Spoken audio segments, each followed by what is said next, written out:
আল্লাহ বলেন, আমি মানুষকে মাটির সারাংশ থেকে সৃষ্টি করেছি, অতঃপর আমি তাদের শুক্রবিন্দু রূপে এক সংরক্ষিত আধারে স্থাপন করেছি। এরপর আমি শুক্রবিন্দুকে জমাট রক্তরূপে সৃষ্টি করেছি, অতঃপর জমাট রক্তকে মাংসপিণ্ডে পরিণত করেছি। এরপর সেই মাংসপিণ্ড থেকে অস্থির সৃষ্টি করেছি, অতঃপর অস্থিকে মাংস দ্বারা আবৃত করেছি, অবশেষে তাকে নতুন রূপে দাঁড় করিয়েছি। নিপুণতম সৃষ্টিকর্তা আল্লাহ কত কল্যাণময়!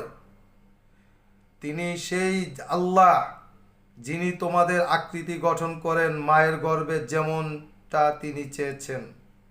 অতএব মানুষের দেখা উচিত কি বস্তু থেকে সে সৃজিত হয়েছে। সে সৃজিত হয়েছে